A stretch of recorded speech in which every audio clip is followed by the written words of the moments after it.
Welcome to Uxbridge Beat, the podcast where we feature the who's who of Uxbridge, Ontario. My name is Scott Campsell. And I'm Jennifer Nevu-Campsell. Today's episode is regarding an incident which rocked our Uxbridge theatre community. Conrad Boyce is no stranger to theatre, having had a career expanding 49 years. Most notably, he was an originator in our own Onstage Uxbridge Theatre Company 25 years ago. Conrad presented Terrence McNally's Frankie and Johnny in the Claire de Lune to the board of directors 18 months ago.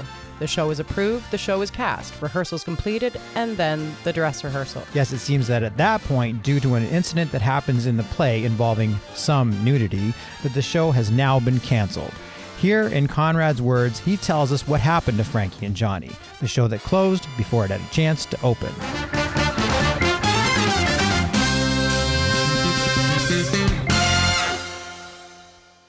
When David Letterman was supposed to take over The Tonight Show. He thought he was going to take over The Tonight Show. And then Jay Leno got the job. And then Johnny Carson had David Letterman on his Tonight Show. And it was the very first question that came out of his mouth, and I think it's very fitting for right now. How pissed off are you?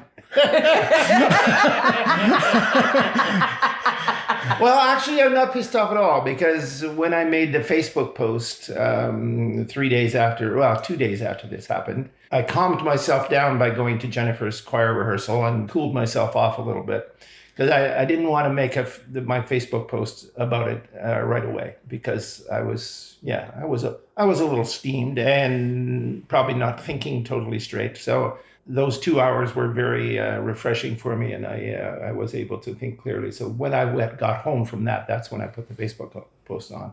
And the support that has come from everywhere for us as a group in terms of the stance that we took and in terms of our determination to put the show on sometime, somehow, somewhere. That was fabulous. And the support didn't just come from Uxbridge. The support came from my theater community everywhere. In fact, the very first person to respond, like within 30 seconds, was a theater friend of mine from the Ottawa Valley, where we were for 4 years. And he said, "Yep, bring the show out here. We'll put it on right here tomorrow," he said. So that was like 30 seconds later. But then I had all sorts of support from the Yukon, where I spent many years. I had support from Alberta, BC. A good friend of ours said, "I think you should bring it to Australia. We'll do an Australian tour of that." So yeah, I'm not pissed off at the moment. I'm very heartened by the support that we've gotten. And we've had some really solid offers from at least a couple of local theater companies to back the show. We just need to now figure out a place and time to do it. So yeah, I was pissed off. I was upset, but particularly not necessarily for myself, but for the three members of my company, right?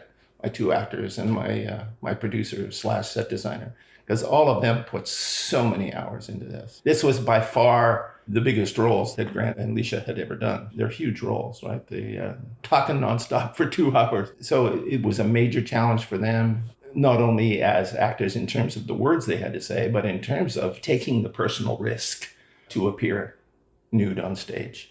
Okay, so give us a rundown. Give us a rundown, because there's going to be people that are listening to this now that don't know anything about what happened. About the play? Yeah. Well, the play is called Frankie and Johnny in the Claire de Lune. It was written in 1987 by an amazing playwright named Terrence McNally, coming out of the AIDS epidemic and the difficulty of establishing personal relationships at that time, because there were so many barriers to it, right? So these two characters work at the same place. They work at a little cheesy diner somewhere in Manhattan. They both come from difficult places. They both discover that their mothers left them when they were 7 years old. It's a fascinating adult love story. The show opens in the dark with them making love. Then the lights come up immediately following that. So they're, after when the lights come up on you, immediately post-coitus, yes, you're not clothed. So for the first little bit of the play, they're naked until Frankie goes and puts a robe on.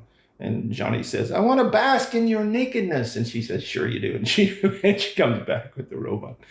So I think Leisha computed that of the 2 hours of the play, there's a total of 1 minute and 37 seconds where either her breasts or Grant's genitals are visible to the audience, total in the time. But it is there. So on the poster, we put, this is an adult, there are mature situations, adult situations, and some nudity so that people would be prepared for that. The background to how this production happened was during the pandemic. And of course, when the pandemic began, we had no idea how long it was going to last, right? But in the fall of 2020, I decided to put together a proposal. And by that time, I was back here in the area. We were living in Pickering. And I decided to put together a series of two-handers. In other words, plays with just two people, one male, one female. Two-handers with people who were already in each other's bubble so that they weren't a COVID risk. And then when we performed these for socially distanced, masked audience members. So the idea was to put 4 of these together, but I had to find the money to put them together. So 2 of them got eliminated right away. The last 2 shows, the initial proposal was for Theatre on the Ridge over in Port Perry to do them. She was not able to find the money to do it. Carrie Nicholson over there, who's the artistic director. Her principle was that during the pandemic, she had to have all the money up front because she couldn't count on box office, right? So she went to her board and they just decided they couldn't afford to do it. So at that point, Carrie said, if you want to find somebody else to do it, and I had those 2 shows cast. The other show was a show called Tally's Folly, and I had a cast with a couple from Port Perry. And then this one with Leisha and Grant. And I took Frankie and Johnny to Onstage at that point and said, would you be interested in producing it? So that was 18 months ago that they approved putting the show in the roster. Can you walk us through that process? I've never been on the board for Onstage Uxbridge. How does the process work in terms of you bringing forth a play and then it being approved or denied at that point? Different community theatre companies do it different ways. Some community theatre companies, the board will put together a list of plays that they want to do, and then will send the message out to prospective directors saying, bring us a proposal. What team would you bring to do that show, et cetera, et cetera. Onstage has done it a different way. They've invited proposals from directors and then have chosen the season out of those plays that have been proposed by these directors, as opposed to selecting a season themselves. So I'd been away for 4 years, so I wasn't sure what the process still was. But I took Frankie and Johnny to the board as a proposal for an upcoming season. At that time, we still didn't know when the next upcoming season was going to be, right? This was coming out of the pandemic. So this was March of 2022. We still weren't certain that we were going to be able to put on a season that fall at that point. We ended up doing that. But yeah, I had to take the show to them, tell them what the show was all about, give them an idea of what the budget would be for it, et cetera, and then they vote on whether they want to include it in the season. As it turned out, it wasn't included in that season because they decided to shorten the season. So our show was removed, but then they agreed to put it on for the first show this season. So you take the show and you say, here's what it's about, as opposed to here's the script, read the script. Or is that the obligation is then on them to go and read the script, or they can or can't, or have to or don't have to? Well, I don't think it's stated anywhere that they should, but I mean, They knew that this was a controversial show, right? Okay. They knew that this show was was going to be a little bit different from anything Onstage had ever done before, for sure. So they knew there was a nudity scene. They knew that. They knew that.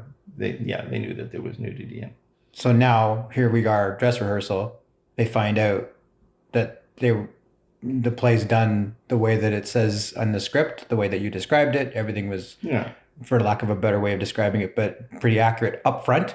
Yeah. So, I mean, by the time that dress rehearsal happened, the publicity had already been out for at least 3 weeks that said on it some nudity, adult situations, et cetera, et cetera. So admittedly, some of those board members were new. They had just been elected to the board 12 days before at the Onstage AGM on September the 13th.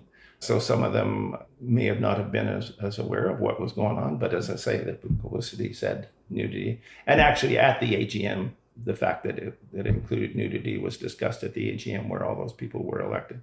So yeah, everybody was well aware before they came to the dress rehearsal that the show included nudity, that it included strong language and adult situations, et cetera, et cetera. So they knew coming in that's what they were going to see. Now, their argument is essentially that they didn't know the extent of what it would be. So they feel that they were lied to, or that the show itself was misrepresented in terms of the extent of the nudity or the Yeah. No, sexual that's right. themes, Yeah. right? Mhm. So they feel like they were kind of gobsmacked with how much was, Is that accurate to say that they were surprised by it? Yeah, they were surprised by it. But as far as we know, not a single one of them, other than our lighting designer, who is also a member of the board, he read the script in advance.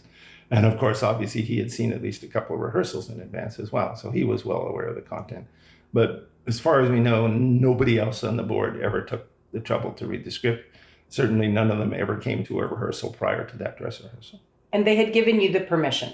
Essentially, they gave you the permission. They trusted you. They trusted that your, what you were going to bring forth artistically was valid.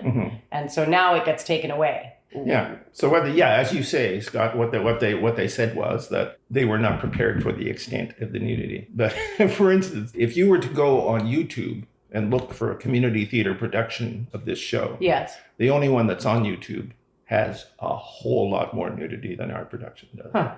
And actually, I've spoken to a woman since who actually went to the original production off Broadway in 1987. She was 18 and her mother took her to see it with the original cast. F. Murray Abram and Kathy Bates were in the original production. And I said, was there nudity in that one? And she said, oh, yes. Plenty of nudity in that production.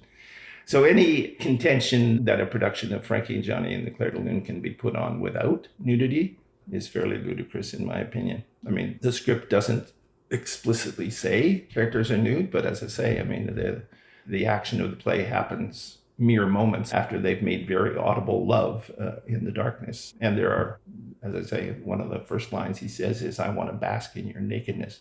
I'm really not sure how one could contend that he could say that unless she was, in fact, naked. So, yeah, that was their argument, that there was too much nudity. And things were said, I guess, I mean, I'm not going to say all the things that were said in that meeting after the thing. I mean, obviously, we were totally unprepared for their reaction. I mean, we had no idea that any of that would happen. So there wasn't they were invited to the dress rehearsal because they were board members. So it's traditional to invite the board members to the final dress, right? Okay. And there wasn't a revolt during the actual play. Nothing happened during the play. It was after it was done. Well, apparently a couple of them went outside and didn't even come back for the second act. Ah, okay. I don't know that for sure. I didn't see that, but apparently a couple of them didn't come back for the second act. They only came back after the second act to talk to us. So yeah, after the dress rehearsal, they've all hung around. I expected, they're going to have things to say about the show. But the first thing the president of the board said to me was, we need to talk. And that's never a good thing. We need to talk. That's always a little foreboding, right?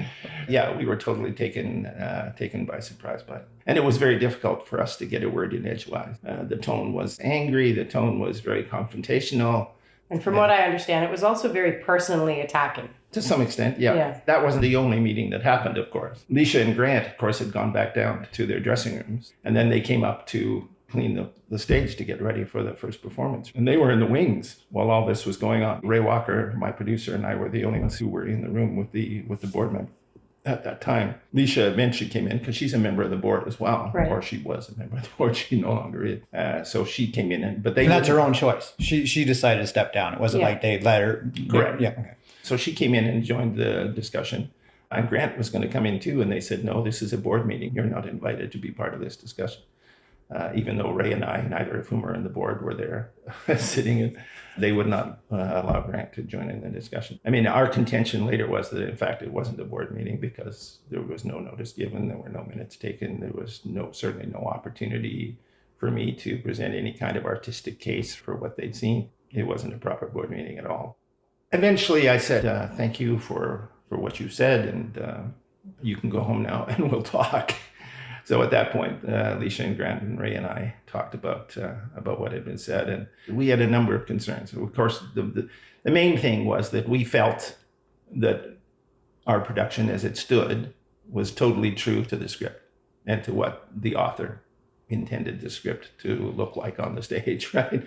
We also felt that despite their contention that there was more nudity than they expected, etc., we thought it was our opinion that our presentation was totally true to the advertising, that there was some nudity and that there were adult situations, but it's So what's the fear that they have? They have fear that the advertising wasn't right, or they have a fear that people could come in and Demand their money back. what's the fear? Why cancel the play? well, that was another problem that we had, that it wasn't unanimous amongst them as to what the changes should be. Some people thought there should be no nudity at all. Some people thought we should be wearing nude bodysuits. Some people wanted just certain points covered up. Some people were happy to have Leisha exposed, but not Grant. So there was no unanimity in that. So we were a bit confused as to what they wanted. One thing that sort of stuck with us that was said during that first meeting on Monday night was that this presentation was not representative of what Onstage Uxbridge was as a community theater group, and also that the production was not appropriate for an Uxbridge audience. So the same group that put on Rent Correct. has now got a problem with this. Correct. Okay. Yeah, and what they will say to you is that there was no nudity in Rent, but there was plenty of Mature implied sexual content. Right, there was plenty of that in Rent. So we thought about what they had said. Oh, and as I say, the thing that stuck in our craw and that has definitely been the thing that most of our supporters on Facebook have zeroed in on is their contention that this was inappropriate for an Uxbridge audience. Why should Onstage Uxbridge determine what an Uxbridge audience can or can't see? We didn't use the word censorship that night, but plenty of people have used that word since, that this is in effect censorship or something.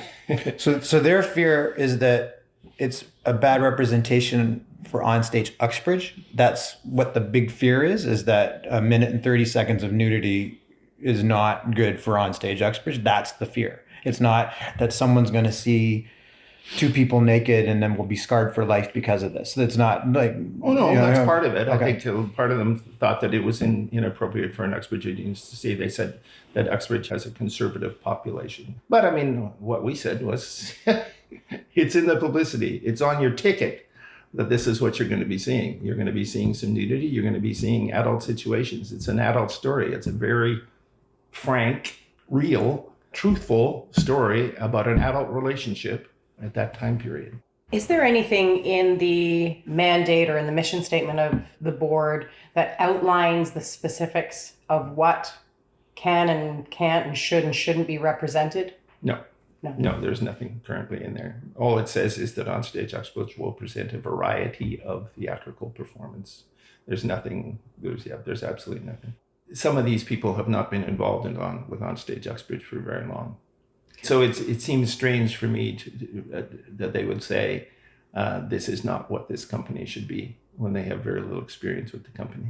I found it one aspect. The company, as you may know, was a merger of a musical theater company that I founded in 1997 and a non-musical theater company called Uxbridge Players, which formed about 12 years before that.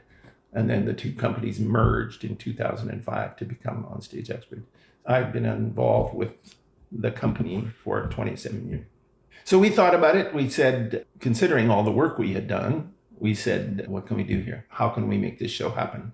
Because essentially what they said was, if these changes are not made, and as I say, they weren't very specific about what those changes were going to be at that point, but they said if changes are not made, we will not allow the show to proceed under our name. So we said, well, so I mean, you can imagine how taken aback we were, and we needed some time to think. So what does that mean? So let's say Onstage says that you can't run it under our name. Can't you just go ahead and do the show anyway? And the hall's booked, and just go and run it and run off the ticket sales. It's not cheap to put on a show by yourself. You don't think with all this publicity that's going out now? Well, yeah. But at that time, right. Yeah. Our chief thought was to try to keep the show happening.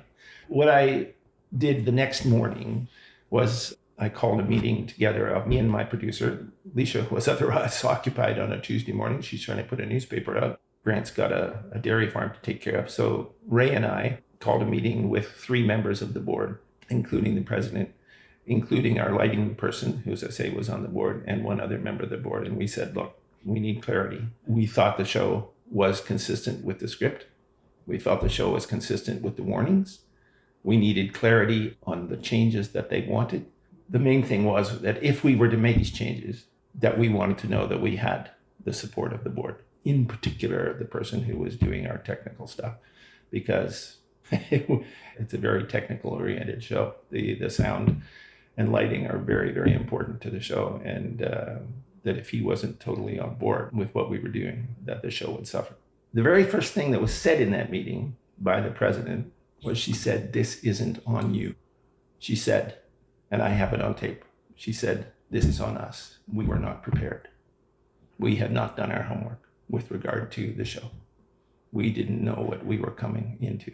And as a result, we were taken aback. And as a result, I mean, as I say, the tone of the meeting wasn't calm in any way, shape, or form on Monday night. They were angry. They were upset. They were, it was not a calm discussion.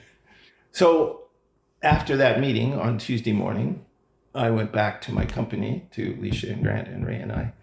And at that point, we decided, could we in all conscience make the changes that they were asking for from an artistic point of view? Would it be a compromise of our... And we said, yes, it would be a compromise, but we were prepared to look at it. The thing that we couldn't live with was that we didn't feel we had their support. Because of the tone of the comments that were made on Monday night, because of the attitude that they had towards us, we felt that we couldn't do it. And so we said no, knowing that that would mean the cancellation of the show as a production of Onstage Uxbridge. A common question we get at Okamikai Martial Arts and Fitness is, what age can my child start karate? And the answer is that we have children as young as 3 years old training with us. Austin is one of our amazing students, and he told us some of his favorite things about our program. Do lots of stuff like karate, like weight falls, kicks, and blocks, and punches. I can do anything. Austin can do anything, and we are excited to help bring out his potential and your child's too. We use martial arts as a tool to help your child build confidence, focus, self-discipline, and respect for others. Contact us at Okamikai Martial Arts and Fitness to get your child started today. Mom, wake up, it's karate day! Is this an unheard thing? Like, have they ever gotten to a point where there was a dress rehearsal and then somebody shut down the show because of the way it looked? No. And as I said on my Facebook post, I've been doing community theater for 49 years and have never encountered this situation before. I did theater in Alberta, BC, the Yukon, here, many places here. Like, I've worked for a lot of different companies here in Ontario. I've worked in Oshawa, Port Perry, Leasdale, Newmarket, over in the Ottawa Valley. Never encountered this before, ever. Now, you mentioned that you needed your technical lighting director to be on side. Because obviously, if that person is not on side, the possibility of hijacking the show is there, or leaving. You need that person. But wouldn't that person have been a part of rehearsals leading up to things? Only a couple of rehearsals. Okay. He came in very late into the rehearsal process. But certainly, yes, in the rehearsals that he saw, there was no indication from him that he was concerned about the content of the show whatsoever. We had no indication from him that he was worried about that. So after we told them our decision, and this was Tuesday at about noon, at that point they decided to call a Zoom meeting of the entire board. Only 2 board members had been absent on Monday night, and one of them was still absent on Tuesday afternoon when they called their Zoom meeting. And essentially they repeated their concerns. They narrowed down exactly what they wanted from us in terms of changes to the thing. And they took a vote as to whether, if those changes were made, would they support the show? And it was unanimous that they would. But during the meeting, what happened was that after that meeting, I came home from another thing, and one of the board members lives across the street from me, and she was standing in my driveway when I got back, and she said, "We need you to reconsider this decision." So I listened to her, what she said, and I said, well, I'm going to, because Leisha this time was in on the board meeting from the very beginning. She was in on this Zoom meeting in the afternoon on Tuesday. I said, well, I'll have to go and talk to Leisha and see what she says. And so I went back over to the Cosmos. Leisha's trying to get out a newspaper at this time. And I said, so what was your impression of the board meeting? And she said, I'm angrier now than I was before. She said, there were things said at that board meeting that were very personal. And she said, there's no way we have the support of the board. This is not professional theater. This is community theater. We do this because we love to do it. We do it because of the joy that we experience when we perform, right? That we have worked hard to put this show together, that it's a meaningful show. It means a lot to us, and that we think the audience will get a lot out of it. And the fact was that there would be no more joy. All there would be anxiety. We would just be going through the motions. We would go back on stage each night, very anxious and worried that somebody would stand up in the audience, like a member of the board, and say, no, this isn't our show. We're walking out right now, right? And we certainly had no confidence that our lighting and sound person was behind the show at all. And nobody else in our company had the skill to take over that. There have been a lot of changes made to the lighting and sound in the music hall in the last few years, and I would have had no confidence in being able to handle that equipment. We needed him behind us, and we didn't feel he was behind it. So we said, sorry, we still can't do it. And so at that point, the show was canceled. Now they will say, you canceled the show, as opposed to, we canceled the show. It doesn't really matter. It doesn't matter who. The fact was that they insisted on these changes, and we couldn't live with the changes because we didn't feel that they were behind the show. So the show was canceled. It doesn't really matter who canceled it. To circle back to one thing that you said that I think is a very, very valid point, and which was repeated several times by people's comments on the Facebook post of, who are they to say what I'm ready to watch in terms of the Uxbridge audience? Yeah. And to paint everybody with the same paintbrush that they are not ready for this, and that they're making the decision for me, for him, for her. That's unfair. Yeah. A lot of people used the angry emoji Yeah. when they responded. They weren't just upset about it for us. They were upset about it for them. And a lot of them knew the show. My friends from the Yukon were particularly upset on our behalf because they said, I remember the production of this show that happened at a small theater in the Yukon, in Whitehorse, 2 years after it had been in New York. 1989, 34 years ago in Whitehorse, this same production had been seen. And it had the nudity, it had the strong language, it was true to the script as well. Whitehorse didn't bat an eye. If people didn't want... They remember it, though, because there was nudity. Well, yeah. If people didn't want to see nudity on stage, if they didn't want to hear strong language on stage, don't come. That's it. Yeah.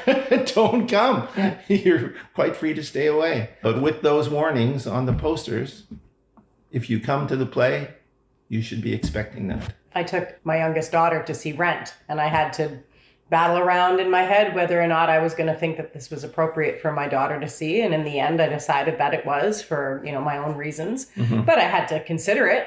I'm comfortable seeing it, but as a parent, am I comfortable letting my 13-year-old see it?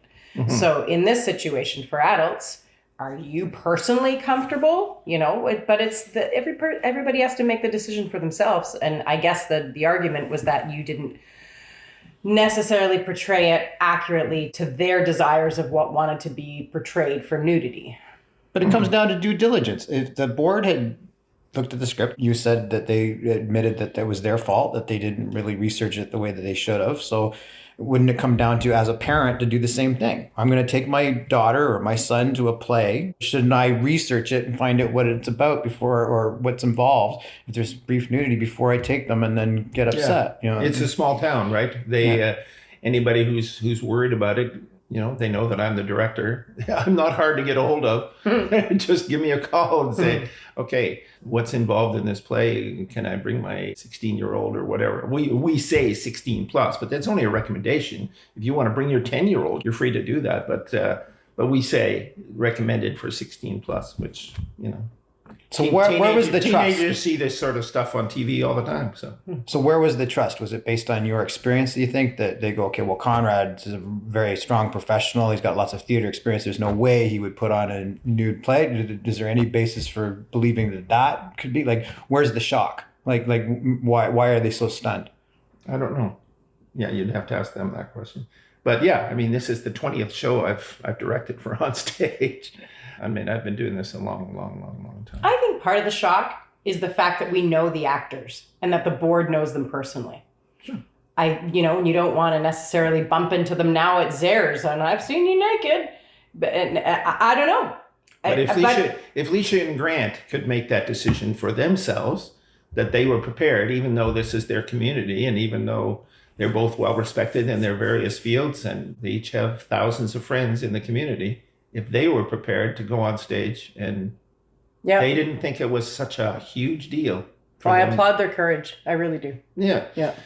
So where we go from here is, as I say, some companies have come forward to back the show. So now we have to go through the financial thing. We need to decide whether we can afford to do it with one of those companies, because we want to do it in a short time frame so that we don't have to re-rehearse the thing, but also so that, now that all this has happened, I think people are anxious to support us and to see the play, right? Yeah. So we want to do it soon, but the music hall isn't available in the near future. So we would have to find another place to do it. So we need to find another place, another time, and then we have to sort out the financial details. But we are pretty determined that we want the play to be seen. We didn't put on this work for nothing. And it's a difficult play. It's a challenge to do. It wasn't like doing a simple rom-com or a simple murder mystery or something like that has not much beneath the surface. It's a difficult play. It's got a lot going on. So it was hard work. Where's the passion come from for doing this? So you could have put on any play. Why this one? What's the motivation? What's got you fired up about wanting to do this? Because it's such an excellent play. Terrence McNally was a prize-winning playwright, and he's a master of dialogue. We have found ourselves quoting Frankie and Johnny in so many life situations. Everybody who comes to this play will recognize one of the situations that Frankie and Johnny are talking about. They'll be able to identify with one or the other or both of them in so much of what goes on in the play. It's a beautiful play. It's a powerful play. It's got important things to say. The reason you do theater is to have an impact on the audience and to put across ideas and that sort of stuff. It's one thing to do stuff that's just fun to watch and you go out whistling into the night and that sort of stuff. That's all fun too. But every now and again, you want to do a play that makes people think and that makes people laugh and cry within minutes of each other, right? And there's plenty of both of those kinds of things in this play. I was involved in the production in Whitehorse 34 years ago, so I knew the power of the play already. And when I was thinking of two-handers to do, this instantly came to my mind. Do you want to talk a little bit about what you feel your future might be with Onstage at this point? Oh, none at this point. I don't think so, unless the board was able to convince me that it would be worth my while to come back and work with them again. I obviously can't trust this board. And the board was fairly unanimous in wanting these changes and all that sort of stuff. There weren't too many demurring voices on the board. So the board has significantly changed from the time that I was involved in it before I went away for a few years to the Ottawa Valley. As I said on my Facebook post, it's sad because I've been involved with this company since the beginning, but every now and again, you got to move on. So Leisha's resigned from the board as well. And we'll just, I'm not going to be bored. There'll be plenty of stuff to do. If nothing else, the controversy has created such a buzz that being able to put it on now will have full house audiences for you wherever you decide to put it on. I hope that the support that has been there. It's not just my Facebook page where people have voiced these things. Yeah. They've gone onto the Onstage Facebook page and said the same things and expressed the same support. The support has been so strong. I just hope that translates into box office because whoever backs us at this point, whether it's partly ourselves, it might be a joint thing, whereas one company backs us, but then various other individuals have expressed a willingness to provide some financial support in putting the show back on. It would be good if all of those people got their investment repaid. Have you had any contact with the board since this decision? So that you said that it's been on their Facebook post, it's been on your Facebook post, those people are just irate. Is there any even close to reconsideration from the board that maybe they're making the wrong decision when you see that much unanimous support? I've heard nothing. Yeah. No, I've heard nothing from any of them, except the board member who lives across the street from me. And she said, I've been trying to lower the temperature, she said. But no, I've heard from nobody else. Thank you for spending the time with us and for giving us your side of the story. And Thank you. I look forward to when the production is mounted, and I'm buying my ticket. Thank you. Thank you. I'll close my eyes for a minute and a half. Okay, before we unpack this episode, I think it should be said we have not seen the play. No, we have not seen the play, nor have we read the script. However, in my own level of comfort with Conrad as a director and having worked with him in all sorts of different theatrical and musical and personal ways, I trust his artistic direction. And I guess that's what it comes down to. Because I remember my mom went and took us to go see On Golden Pond when I was really young. So it was Henry Fonda, what's the name of the woman? Katharine Hepburn. And there was swearing in it. There's some really bad language. I don't know. I've never seen a play on Golden Pond. I just know the movie had it. And I remember my mom, who was very, I don't want to say, well, it's not like she didn't have a potty mouth at times, but at the same time, she was mom. So she took us to go and see On Golden Pond. Like it was just, I remember walking out going, there was a lot of swearing in that. There was a lot of bad language. And she said, well, yeah, but it was important. You needed that in the script. And so looking at this particular script and this particular play, it is an examination of a real love story, of a real situation, of real people. People have sex. People get naked. We all have naked bits. People swear. And whether or not it is actually important for the overview or for the impact, that's the word, the impact of what's being presented, then yeah, it's in there. They don't have sex on stage. It's not pornographic. No, but I also know you and I've watched shows where I just had to turn it off, or we didn't end up watching the rest of the series because I just like. But that's the difference. There's a difference between something that is important for the impact of the message versus something that's gratuitous in order to garner viewership because they think that they will have viewers from attractive and naked actors. Yeah. And that being said, 1minute and 37 seconds. And it's at the beginning of the play. And I equate this to, you and I've talked about this off air, Yellowstone. When you and I first started watching Yellowstone, I think, what is it? In the first 5-10 minutes, there's a sex scene. And I remember thinking, I don't need to see this. And we ended up turning it off. And then once we got past that, now I'm riding horses. So, Yes, you are riding horses. So I don't know. Could we not live with just going through 1minute and 37 seconds of nudity? I think what it comes down to is the fact that the decision was made, it was approved, and then they wanted to put caveats in place, and ultimately it was taken away. It wasn't taken away by the board of directors. The crew decided to stop their own show because they didn't feel that they were going to be presenting it in what would be a safe, I'll use the word safe, a safe and supportive environment. And so that's why it was... And that's huge. Absolutely. I think when Conrad said, I'm doing this for passion, and the passion would have been gone.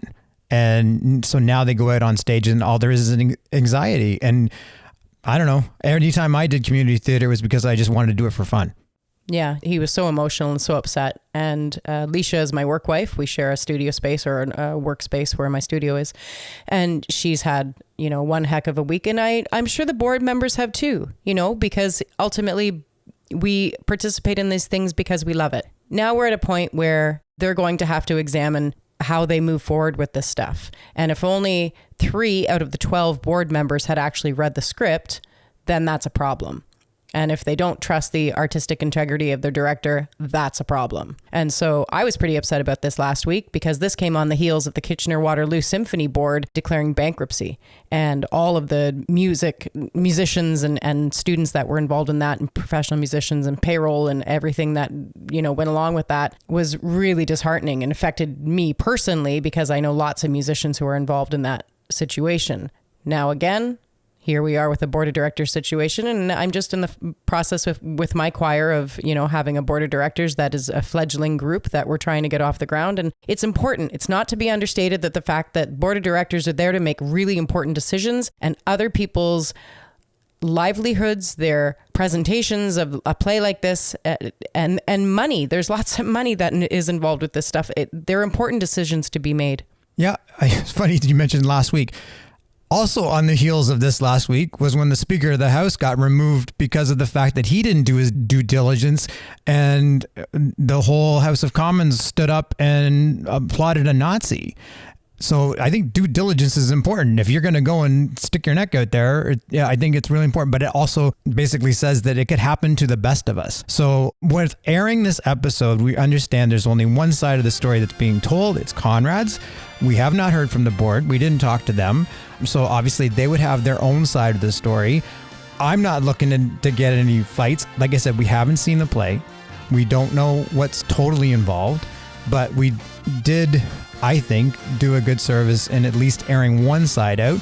Obviously, I'll call it the board. If somebody wants to go and give their side, we'd be more than willing to listen to that. But in the meantime, thank you very much, Conrad, for giving up of your time and explaining your side of the story. I look forward to seeing the show whenever they're going to mount it. This has been a Capsule Broadcasting production. And just so you know, everyone was fully clothed during this episode.